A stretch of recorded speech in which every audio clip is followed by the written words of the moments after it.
Hello, everybody can hear me all right? This is my second or third time now coming up to the branch.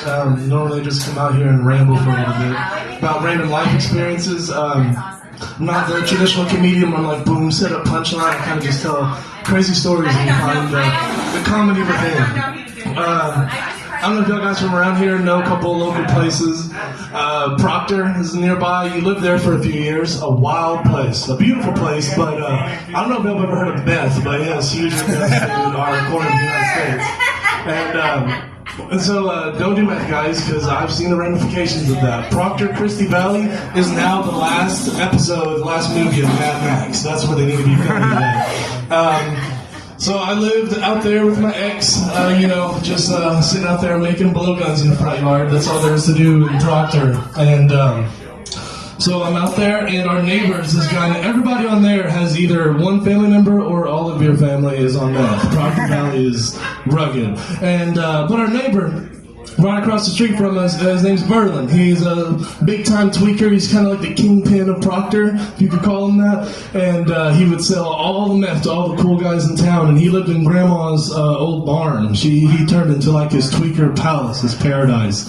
He had giant speakers in there. He would just blast music till like 4 in the morning, usually Primus. So he'd be out there at midnight smoking cigarettes. My name is Mud. Bam, bam, bam, just playing in front of this fucking this barn. And so Verlin was an interesting guy. Him and his buddies, aside from cooking copious amounts of meth and getting it to the population, he would go into town with a trailer and a couple buddies, and they would steal like kids' bicycles or any bicycle. If it's got wheels and some metal on it, he's getting it. He's going to cut it up with his plasma torch while listening to the Primus. My name is Bud. And he's cutting up with his plasma torch pieces of kids' bicycles so he can spray paint it blue and sell it for scrap metal. It's a hustle. You got to make your money one way or another, right? So Proctor is a crazy place. We'd sit out in Proctor sometimes and just watch the drones fly around. Verlin, he had drones. Now, all the tweakers are paranoid of each other. They all swear that the other tweakers are coming after them. So they're fortifying their little lot, their house. They're putting extra sheets of plywood up in the windows because they swear people are breaking into their house, rearranging their furniture, not taking anything, and leaving. That is what is happening. It's not the meth that they're smoking. There's demons coming into their house and rearranging their sofa. But yeah, Proctor's a crazy place, man. There would be these drones he would fly around before he did his deals. His meth deal was via canoe. That's pretty badass, right? He would go and paddle up the Barren Fork Creek, and he'd meet the guy, swap bags, and paddle back up to home. And that's how it fucking went down in Proctor. And so before that, he would send out these drones. He used that drug money. He bought some cool like drones, and he'd be flying them around. And instead of shooting stars out in Proctor, we'd sit on the porch, smoke cigarettes, listen to Primus, and watch the drones fly around Proctor Christie Valley. Just watching, making sure Ed's not trying to fuck up my canoe swap out here. God damn it. Speaking of Ed, he was a classic character. He lived a little bit down the road. He had real big bug eyes that all squished in. He had strong glasses, looked like Native Bubble from Trailer Park Boys. Ooh, got a little first-timer deal for you. I don't do that, Ed. No thanks.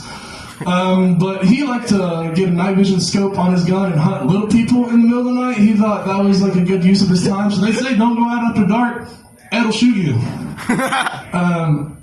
So yeah, Ed, there's a story behind his eyes, why he has them mushed up gremlin eyes. And him and another guy, another local Proctor legend, call him Jess. He's a little wiry dude. He used to tell me, I'll climb up you tall motherfucker and take you down. I tell you what, he's a wiry little dude, strong little guy, man. He was captain of his wrestling team or some shit up in Oaks. I'm not messing with that. Jesus Christ. And so he'd be telling me that motherfucker, you're alright, but I climb up you like a damn monkey, tear you down, and none of that. And so I ain't messing with that, but Ed did, and Ed found out. So Ed and Jesse are in the hills of Proctor, on the border of Cherokee and Adair County, and they're horseback riding on meth, which sounds lovely, right?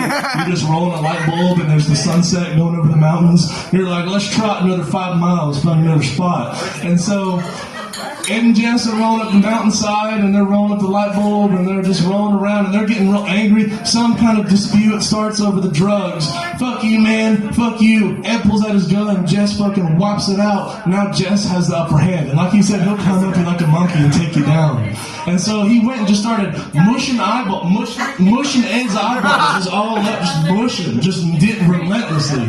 Took his horse and his gun, left him on the side of a mountain, blind and on meth, which is probably not then he couldn't even see the glorious sunset, right?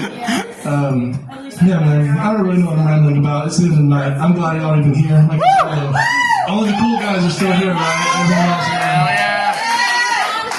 My mom is here, right? Everyone is my mom.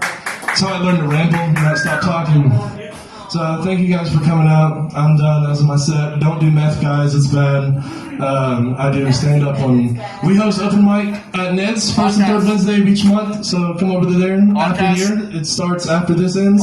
And me and my friend Cole back here, we have a podcast called Dogtown OK. So if y'all want to listen to that, OK Dogtown podcast. It's on YouTube. Don't share it with your grandma, but yeah, check it out. Thanks, guys.